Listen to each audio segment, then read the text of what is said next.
Well, we all hate bad drivers, right? Especially if they're driving a government car paid for by the taxpayers. So Georgia started putting bumper stickers on government vehicles, report my driving. Yeah, but does it do any good if you actually call about a state employee who's speeding or texting while driving? Our Fox 5 I-Team senior reporter Dale Russell was curious and decided to do a little checking into this, huh? You know, Sine, sometimes it's a whistleblower or an insider who brings a story idea along with a roadmap, if you will, of what we may find if we investigate. And sometimes, as you say, we're just curious. We don't have any idea what we'll find, like what happens when you report a state employee's bad driving. When I was coming out of the driveway and I seen her flying by, I thought, wow, that's a state vehicle. Sonny Holman says he was leaving for work when a white state of Georgia van flew by his home in Cedartown. He was so angry he followed the driver. When I got behind up the road there, she was just weaving all over the road. So Sonny did what 4,500 Georgians have done during the past 3 years. He reported her driving. I've got nieces and nephews that lives around here. And it was a situation in your mind where you thought somebody could be in danger. Exactly.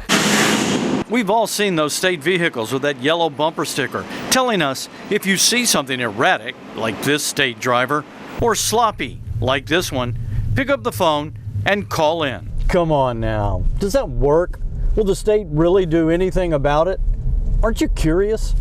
Well, we were, so we decided to find out what happens when you report someone's driving. Thank you for calling Driver's Alert. May I have the vehicle ID number you're calling about? We quickly found they not only take your call, he's just driving like a fool, speeding like hell. They record it. Smoking and texting. He's speeding, he's changing lanes without using a signal. Put my kids in the car, for Christ's sake. He's not doing state business, I'll tell you that. Including Diane Banks' call. It was terrible. She would go over, stay, and just continue to stay in that lane. I'm like, you need to get over because there's a car's coming. Diane saw a woman driving a state van for the developmentally disabled. The driver was on State Highway 100, crossing over the center line into oncoming traffic. What a strange driving pattern. It was the worst I'd ever seen before. Really? And I've seen some crazy drivers. Diane Banks decided to report the driving. She didn't expect anything to happen. She got quite a surprise. Did they take you seriously? Absolutely. They were very good. They didn't treat it as a joke. And that driver, turns out, was the very same driver Sonny Holman saw. A young woman who already had 3 warnings about her driving. So what happened? Her boss fired her. I wasn't calling to get anyone fired or dismissed. It was just a concerned citizen. You wanted to protect other people. Absolutely.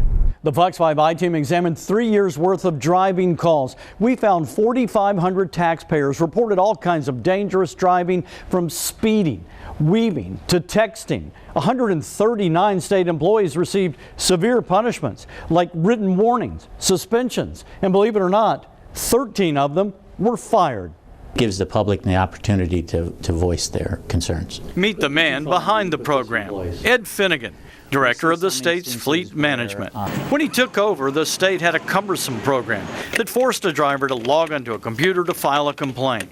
He made it simple, starting with a bumper sticker and a boiler room to take calls. 7% of which, by the way, actually compliment state drivers. We believe them when they call in with a bad call, and we believe them when they call in with a good one. Surprisingly, we found the state's community service board drivers are the biggest offenders, and they transport the elderly and disabled in big white vans like these. Did not pay any attention to a traffic signal.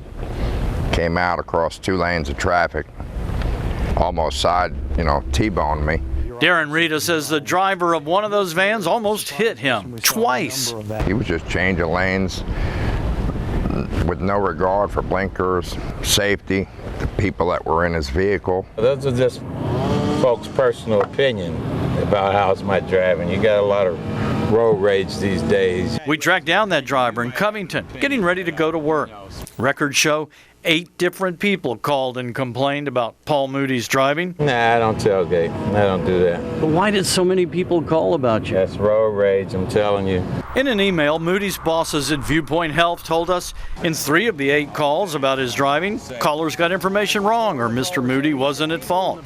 They said he maintained a good driving record, hasn't had a complaint in 6 months. What would have happened if he did hit me? So taxpayers out there, keep your eye on the prize, or I should say, the bumper. It just takes a phone call.